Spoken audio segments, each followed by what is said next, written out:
Alright guys, Dokkan time again, and we are continuing our adventure through the rest of the 21 banner on how to build these units. Um, Kale is going to be the next unit, if that was not noticeable. So Kale is a little bit different in that some people will want to build her a specific way, but I'm not going to probably suggest that way. I'm even going to suggest a build that goes against the build that I started when I went in with, based on other builds I've seen and just experience with using her. So, and once again, disclaimer: if you already have her built, that's fine. You know, it is what it is. One day she'll easy A, and you'll probably want to redo it, or maybe a new set of content will come out and you'll want to rebuild her. This is just my suggestion for newer players specifically. You know, some people just pull the unit and, you know, they want to know what the ideal way to build a unit is and or what would benefit them the most. And that's who this is aimed at. Not someone that's already, you know, had the unit for months and months and months. So, anyway, so Kale is a Universe 6 transformation boost 170 leader.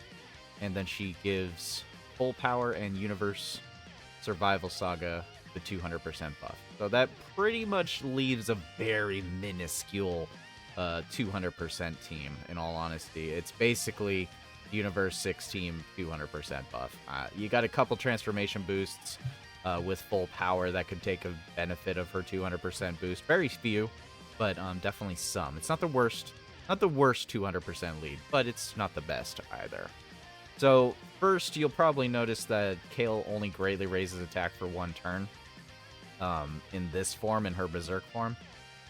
She does have attack and defense 160. She has another attack and defense 60% and 50% chance of launching an additional super attack when performing an attack, super attack. So basically, she's already got a quarter flip chance to do an additional super. So that's 2 super attacks. Reduces damage received by 20% within the same turn with each super attack formed up to 60. So with this right here, and then hidden potential for this down here, plus an additional attack and defense 160 and 70% chance of launching additional super attack when there is another Universe 6 category ally attacking in the same turn, you can get up to 60% damage reduction. So with this in mind, she's not a slot 1 unit. She's not. She has like no defense on super. She will definitely have some defense, you know, after she manages to get a super attack off. You know, because, I mean, let's just say that, you know, all the quarter flip and the 70% chance just don't go through, and you only got the 1 super attack off. Okay, well, with that 1 super attack going off, yeah, she does only have 20% damage reduction, I mind you. That's not a lot, obviously. It's very few. It's very little. Very, very, very little. But, you know, the odds are you got a 50% chance, you got a 70% chance, and then whatever your hidden potential is sitting at. And, I mean, you pretty much, I would say you almost have a 90% chance of always getting an additional super with her, even if she's at 55%. This is one of those units, like, no matter what, she's going to additional super. It's just gonna happen no matter what. I don't see it not happening. Apologies, I'm trying my best right now to find Kale's defense calculations compliments of Halvard, but unfortunately Halvard seems to I think it's Twitter's fault.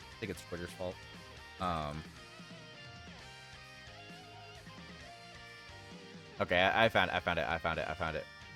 We are saved. Here we are. So, without super attacking, she's only at 290k defense, which, if we're gonna be real here, that's not enough. That's not enough. So yeah, she's not a slot 1 unit.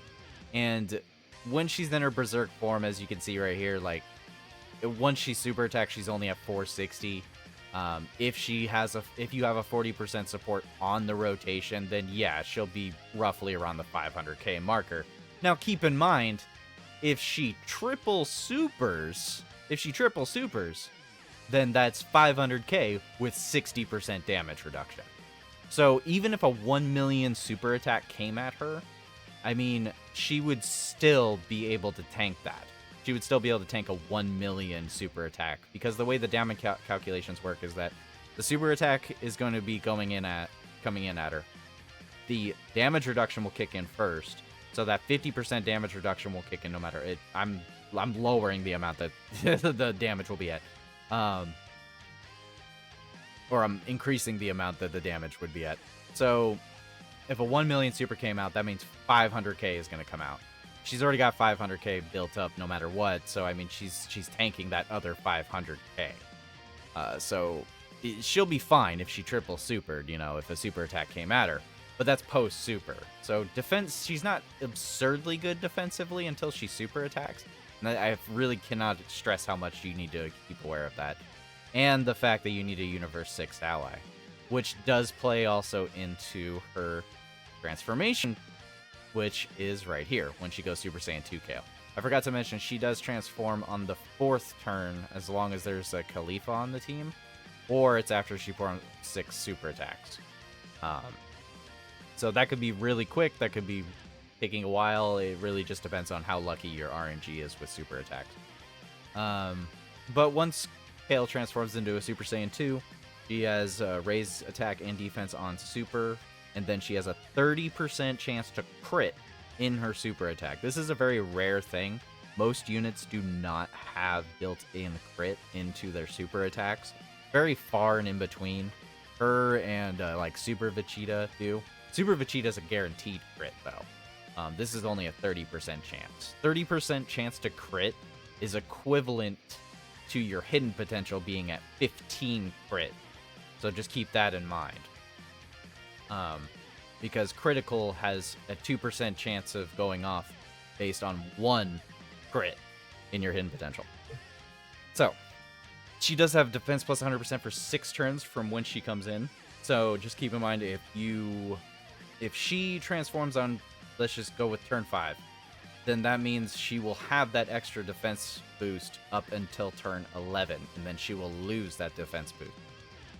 Majority of the time, you're never going to be in any fight in this game that is going to go past that point.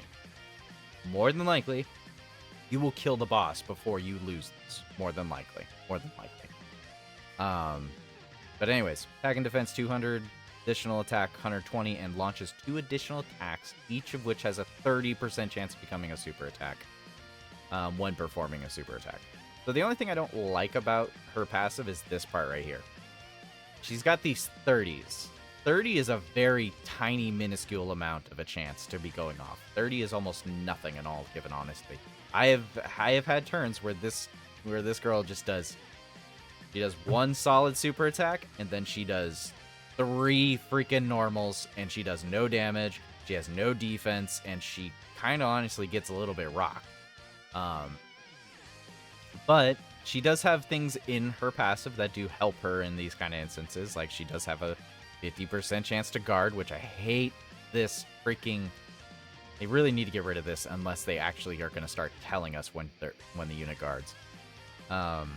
Additional attack and defense plus 60 for 3 turns after receiving attack, which does help quite a bit, but it's only the turn of being attacked and then the following turn. And then you go back to the same issue of where she needs to get hit to get that boost. And trust me, it does make a difference.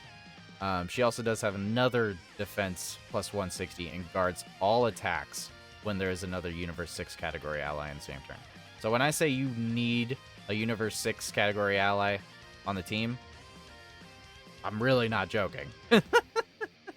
The basic rule of thumb is if you are rocking this Kale, you are rocking the Kale and Khalifa LR with her.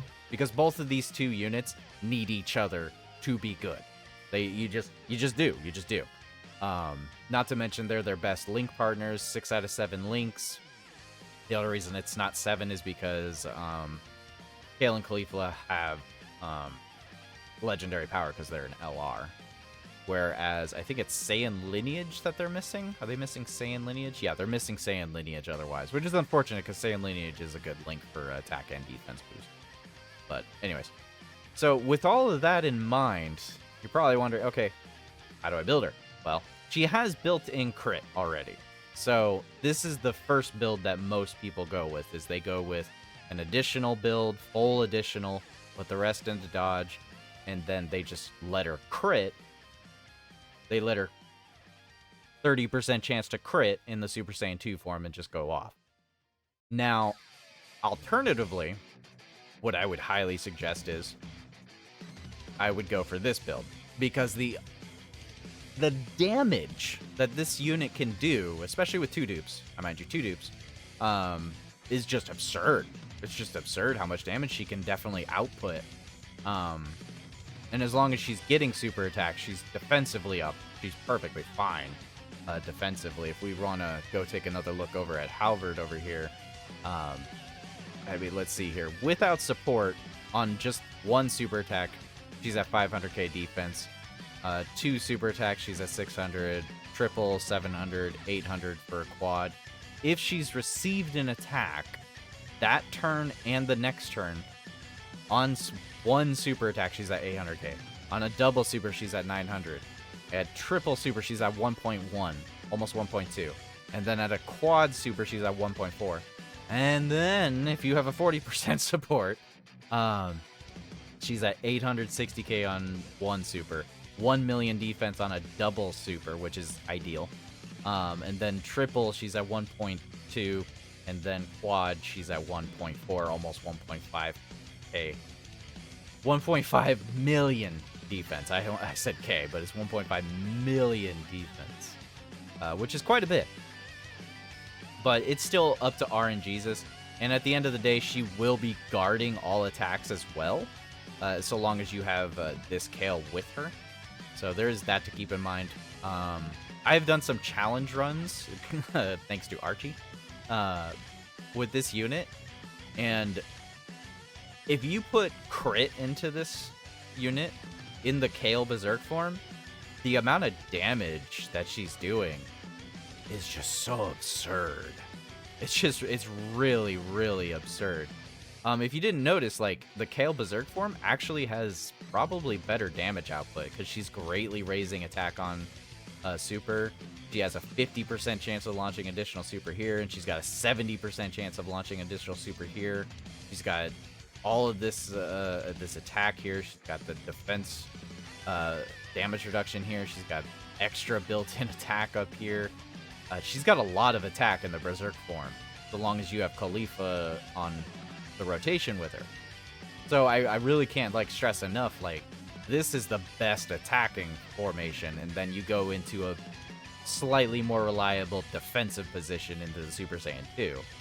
So if you're not taking AoEs, honestly, if you just want to run Kale Berserk and just do ridiculous amounts of damage, as long as you have the Kale and Khalifa, then yeah, go for a crit and additional build. That's what my suggestion would be, is a crit additional build. But I can definitely understand, because I went the other route beforehand, before I'd really properly tested her enough, and I went with more of an additional dodge build. The crit just doesn't go as often in her Super Saiyan 2 form. In my personal experience, it just doesn't go off that often. But when it does, I mean, we're doing decent damage and we're tanking at the same time, so I mean, it's a good middle ground. And of course, later in the game's life, you know, eventually she's gonna fall off. She's gonna age out a little bit, and you're gonna want to go for a more defensive build anyways. And that's why I would suggest this as the primary build. But for those that just kind of want to do unga bunga damage, I would highly suggest foregoing the dodge, like screw dodge, and just go with crit and additional, and just watch her go to work. So, anyways, guys, that's gonna be it for the video. Let me know if it helps you out below. Oh, and one more thing. If you're rocking a 55% Kale, my highest suggestion is literally just going full additional. You know, put as much additional into her as you can, or just give her some dodge if you're 55%. But anyways, guys, thanks for watching, and have a good day and a good night.